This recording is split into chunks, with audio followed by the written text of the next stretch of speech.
I know that some of you are not going to be happy with this. And the reason I know this is because some people have talked to me and they've told me, I don't like this. And I tell them, that's okay. We'll get through it. But our Christmas Eve service, let me tell you what we're doing on the 29th first. The 29th is a fifth Sunday for us. Fifth Sunday's unified service. We come together, have one service. Children are in here with us as well. So as a church family, as one body, we worship together. That's the Sunday after Christmas, before New Year, so it's really a special time, I think, just in the season. We're doing a cozy family Christmas. We're going to come. Breakfast will be available at 9 o'clock. Service will be at 10:30. So our kitchen crew's coming in. They're going to cook us. I know they bought eggs and bacon from Lamppost Farms, so we're going to have that and some other things. We'll have breakfast together. We'll come in here and worship. Our children will take part in some of the music at the beginning, helping lead in some carols for that. And then we'll just have a normal fifth Sunday service. We have a photographer that's going to be here, going to be taking family pictures, so we're going to set up kind of a backdrop for a cozy family Christmas and get family pictures if you want them on that Sunday as well. So I'm really looking forward to it. It's just going to be a fun Sunday together, kind of in the busyness of the busiest time of the year between Christmas and New Year. Now, let's talk about Christmas Eve, because this is where potentially I could upset some people. We're not having Christmas Eve service here, and here's why. We're sitting in a staff meeting in probably August talking about Christmas Eve service, because we start to plan things in advance. And if you do any research on how to maximize the impact of Christmas Eve, because this is the time when you will get somebody who's far from God to come, Christmas Eve and Easter. How do you maximize the impact of those people? How can we get more of them here so that they can hear a message that's going to be completely steered toward knowing Jesus as your Savior and putting your faith and trust in Him? And we're talking through this, and research says have more services. If you have more services, more people will come. Do different services, do an early service, do the midday service, do a late service. Unchurched people will show up at different times. Make it convenient for everybody. So we're sitting here with our staff and Jesse and me and Rye, and we're going through, okay, when can we do these services? We do one at 3, 5, 7, 9? And then we're working through, like, how can we get a team here for all of this? How do we do this in a way? How do we get all this stuff into this short time? Because on Christmas Eve, we try to do an hour's worth of things in 45 minutes because we're very sensitive to everybody's trying to squeeze in Christmas Eve service.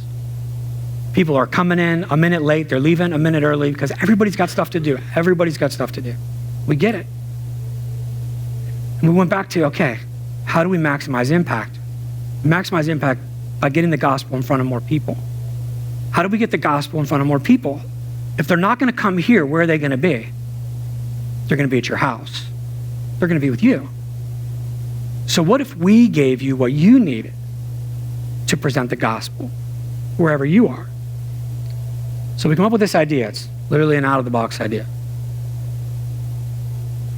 of an out-of-the-box Christmas Eve.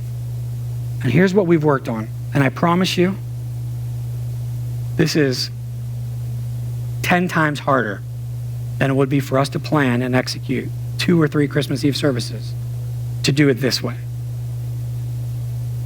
But I don't have 1 ounce of doubt that this is what we're supposed to do. None. Even in the face of some opposition. And the opposition that I get is, I don't like this because I like a candlelit service. I like my family coming to church with me and singing carols. I like these things. I like them too. But this isn't for me. And it's not for you either. So how do we maximize the impact? We go where you are. So in this box will be everything you need for about a 20-minute kind of timeout from your Christmas Eve festivities. And I know that some people are going to say, well, I go to my mother-in-law's or we go to my brother's and this isn't going to fly there. Don't do it there then. Just do it at your house. Do it with your family. Do it with another family from our church. Do it with some people from your life group. But even if this was just a father and a mother and their 2 children, you're going to make a greater impact as a parent on your child in your living room doing this than you will be trying to cram in. And I say that because we do it. getting everybody ready to church on time, leaving one grandma's house to get here, to hurry up, to rush out to get to the other grandma's house. But you sit down with your kids and you go through a Christmas Eve service yourself, you're going to remember that. It's going to be about 20 minutes. It's going to be very casual. We're going to record, Jesse's already done it, some music so that you could sing a couple songs. It's going to be interactive. There's going to be things in this box that you're going to be able to do. There's going to be some reading. There's going to be some other things in here. And then there's going to be a video teaching. I'll do the gospel presentation. I understand it's uncomfortable and difficult. I'll do it. But Ephesians 4:12 says, part of my job is to equip the saints to do his work, to build up the body. So I'm giving you this to equip you to do his work.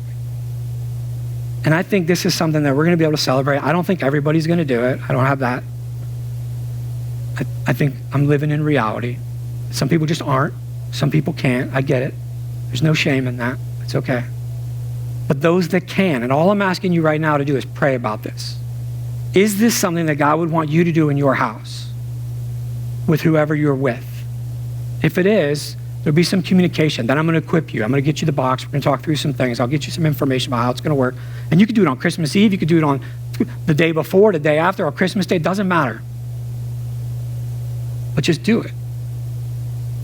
And then we can celebrate this internally, because this isn't about a show, that we didn't have 2 Christmas Eve services and we didn't have 3. Maybe we have 12, maybe 15, maybe 30. I don't know. And how many people did we reach? I know how many were here last year because we count. But maybe we have 21 Christmas Eve services because we had 21 people say, I'll take this home. And maybe we reached triple the people because they weren't here last year and they probably wouldn't have come this year.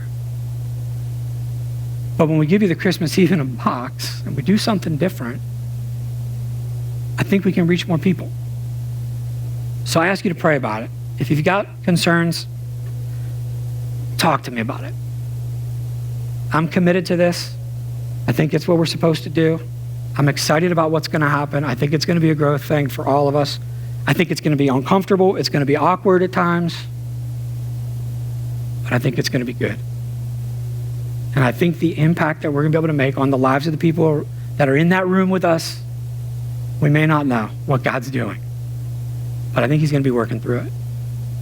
So pray if you would be one of those people. I'll give you some next steps here in the next 2 weeks of execution and how we're going to do it and get them to you. But pray about it. But if you have concerns, please don't call somebody when you leave here and complain. Tell them about my bad idea. It wasn't mine. I promise you. The easiest thing for us to do is do a service here. Do our thing in 45 minutes and everybody go. But I think this is the right thing to do. So we do it.